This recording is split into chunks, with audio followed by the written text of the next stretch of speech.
আজ আমরা একটা দারুণ জিনিস নিয়ে কথা বলবো, যেটা আমাদের প্লেটের খাবারকে রোজ নিরাপদ রাখে। এই সিস্টেমটার নাম হল জিএমপি অডিট। চলুন এর ভেতরে একটু ঢু মারা যাক। আমরা তো রোজই কত কিছু খাই, তাই না? আর বেশ ভরসা করেই খাই। কিন্তু কখনো কি মনে প্রশ্ন আসে, এই যে ভরসাটা, এটা আসছে কোত্থেকে? কোন অদৃশ্য নিয়ম আমাদের খাবারকে খারাপ হয়ে যাওয়া থেকে বাঁচিয়ে রাখছে? এ প্রশ্নের উত্তরটাই হল জিএমপি বা গুড ম্যানুফ্যাকচারিং প্র্যাকটিসেস। মানে খুব সহজ করে যদি বলি, এটা হলো নিরাপদ খাবার বানানোর একটা পাকা নিয়মকানুনের বই। এর কাজই হলো এটা নিশ্চিত করা যে সেই খামার থেকে শুরু করে আমাদের প্লেট পর্যন্ত খাবারের মান যেন সব জায়গার এক থাকে। তো এই জিএমপির মূল ভিত্তিটাকে সহজে বোঝার জন্য আমরা এটাকে ৩টে প্রধান ভাগে ভাগ করে নেব: মানুষ, স্থান আর প্রক্রিয়া। আর একদম শেষে আমরা কথা বলবো একটা গোল্ডেন রুল নিয়ে, যেটা এই সব কিছুর ওপরে। তো প্রথমেই আসা যাক আমাদের প্রথম স্তম্ভে, মানুষ। মানে যারা সরাসরি খাবারটা তৈরি করছেন, তাদের ভূমিকাটা ঠিক কতটা গুরুত্বপূর্ণ? দেখুন, আসল ব্যাপারটা হলো পুরো সিস্টেমটার কেন্দ্রে কিন্তু মানুষই রয়েছে, তাই তো? যে কোনো অডিট বা চেকিং শুরুই হয় কর্মীদের দিয়ে। তাদের রোজকার অভ্যাস আর ফুড সেফটি নিয়ে তাদের জ্ঞান কতটা, সেটা খতিয়ে দেখার মাধ্যমে। প্রথম যে জিনিসটা দেখা হয় সেটা হলো পার্সোনাল হাইজিন বা ব্যক্তিগত পরিচ্ছন্নতা।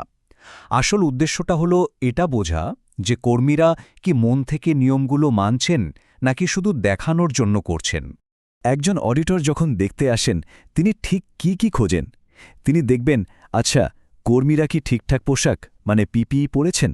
তারা কি হাত ধোয়ার নিয়মগুলো ঠিকমতো পালন করছেন?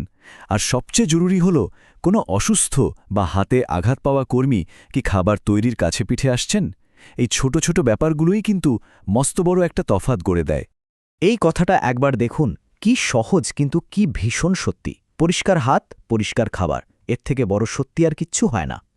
আচ্ছা, এই মানুষ ক্যাটাগরির দ্বিতীয় পয়েন্টটা হলো ট্রেনিং আর যোগ্যতা। কিন্তু এখানে শুধু ট্রেনিংয়ের খাতায় একটা সই করে দিলেই হবে না।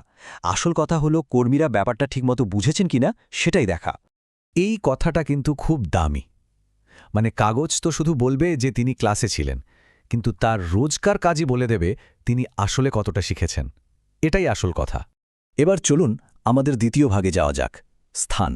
মানে যে পরিবেশে আমাদের খাবারটা তৈরি হচ্ছে, সেই জায়গাটা ঠিক কেমন হওয়া উচিত? ব্যাপারটা এমন নয় যে শুধু মেশিনপত্র দেখা হয়।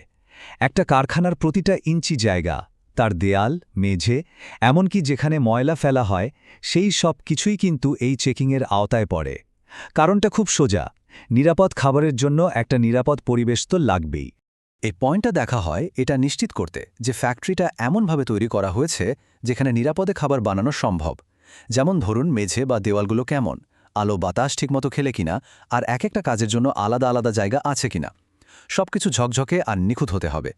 এরপর যে ব্যাপারটা আসে সেটা হলো পোকামাকড় নিয়ন্ত্রণ। ভাবুন তো, একটা খাবার তৈরির কারখানায় যদি পোকামাকড় ঘুরে বেড়ায়, কি ভয়ঙ্কর ব্যাপার। তাই অডিটররা সব রেকর্ড দেখেন, কারখানার ঢোকা বেরোনোর পথগুলো ঠিকঠাক সিল করা আছে কিনা সেটা দেখেন, আর পোকা ধরার ফাঁদগুলোও খুঁটিয়ে দেখেন। এই কথাটা মাথায় গেঁথে নেবার মতো। একটা ফুড ফ্যাক্টরিতে যদি স্রেফ একটা পোকাও দেখা যায়, সেটা পুরো প্রোডাকশন বন্ধ করে দেওয়ার জন্য যথেষ্ট।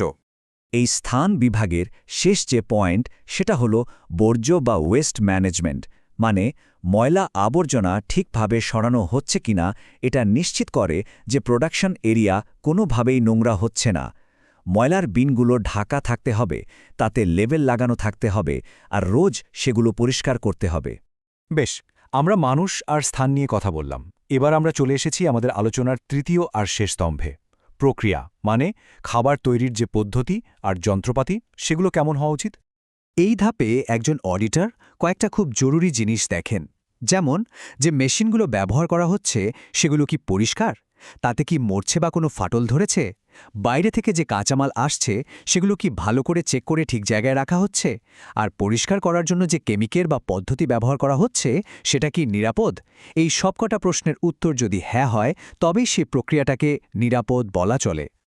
আমরা তো মানুষ, স্থান আর প্রক্রিয়া নিয়ে অনেক কথা বললাম, কিন্তু এই সবগুলোকে একসঙ্গে বেঁধে রাখার জন্য একটা ফাইনাল নিয়ম আছে, একটা গোল্ডেন রুল। আর সেটা হলো সবকিছুর লিখিত প্রমাণ রাখা, মানে ডকুমেন্টেশন। এই যে লেখালেখির ব্যাপারটা, এটাই কিন্তু সবকিছুর আসল চাবিকাঠি।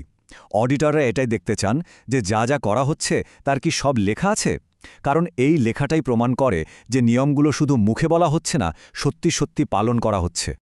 তো একটা ভালো রেকর্ড বলতে ঠিক কি বোঝায়? প্রথমত, এটাকে ঠিক সময়ে আর নির্ভুলভাবে লিখতে হবে। দ্বিতীয়ত, যদি কোনো ভুল হয় সেটা নিয়ম মেনে কাটতে হবে, ওই হোয়াইটনার দিয়ে ঘষে তুলে দেওয়া যাবে না। আর তৃতীয়ত, যখনই রেকর্ডটা দেখতে চাওয়া হবে সেটা যেন হাতের কাছে পাওয়া যায়। এই কথাটা অডিটিং দুনিয়ার একটা বিখ্যাত মন্ত্র।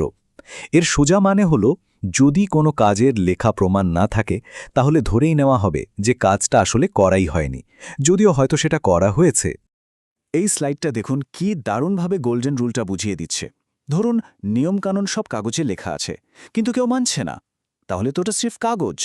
আবার উল্টোটা ভাবুন, সবাই নিয়ম মানছে কিন্তু কিচ্ছু লেখা নেই, তাহলে অডিটের চোখে সেই কাজটা তো হয়নি।